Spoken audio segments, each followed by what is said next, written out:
안녕하세요. 5분 심리학 한 선생입니다. 자, 이번 영상의 주제는 성 역할에 대한 것입니다. 자, 성 역할은 과연 유전되는 것인가 아니면 학습의 결과인가 라는 점인데요. 우리 사회에는 이 남성과 여성의 역할을 구분하는 여러 기준들이 있습니다. 뭐 감정의 표현만 해도 남자는 태어나서 3번 운다 뭐 이런 얘기가 있죠.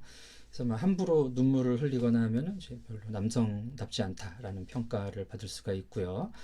뭐 어렸을 때부터 남자애들은 뭐 밖에 나가서 노는 거고 여자애들은 뭐 집에서 인형 가지고 뭐 소꿉장난 이런 거 하는 거다. 뭐 이런 이제 여러 가지 고정관념과 편견들이 존재하죠. 근데 이제 이런 그 성 역할이 학습된 결과라는 주장들이 있습니다. 자, 이 인류학자 마그렛 미드가 주장한 내용인데요. 미드 여사는 그 새 부족 사회의 성이라는 이제 책을 통해서 이 성 역할이 문화에 의한 것이라는 것을 이제 실증적으로 증거를 제시하면서 이렇게 주장을 했죠. 자, 그래서 이 주장이 이제 현대 페미니즘의 이제 근간을 차지하게 됐습니다. 그래서 이 성 역할이라는 것은 사회에서 또 문화적으로 습득하게 되는 것이다.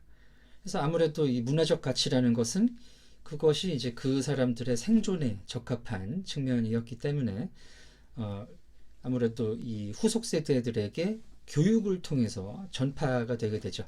그리고 그런 역할에 맞지 않는 내용들은 제재를 받거나 부정적 평가를 받게 됩니다. 그래서 자연히 이제 이 문화에서 원하는 인간상이 형성이 되어 가는 것이죠. 그런 부분이 이제 이 성역할이라는 것은 학습의 결과다라는 주장이 근거가 되어 있습니다. 자, 그러나 또 한 가지의 견해가 있는데요. 이제 진화 심리학이라는 심리학의 한 관점이 있습니다.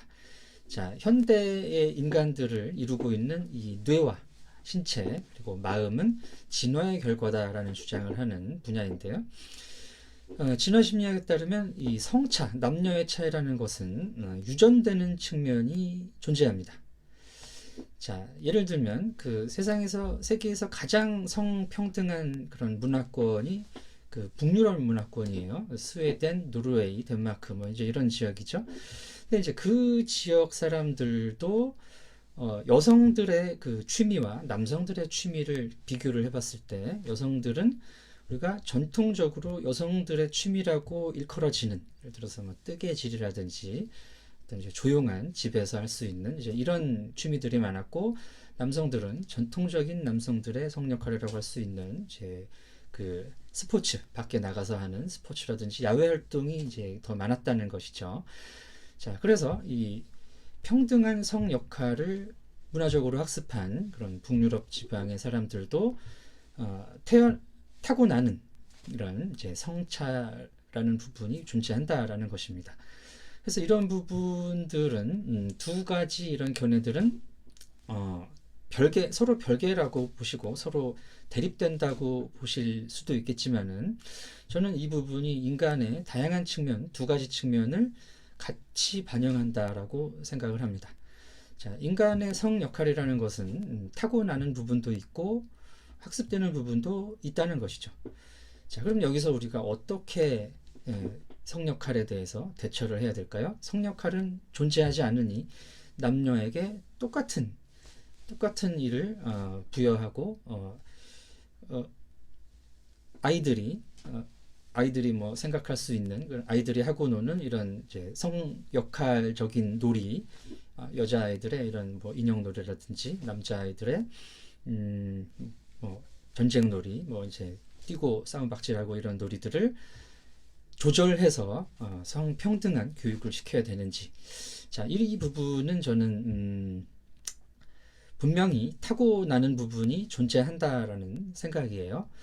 그래서 그 진화 심리학적 이론을 무시해서는 안 된다라고 봅니다. 물론 이 사회에서 남녀의 이런 차별은 없어야 되겠죠.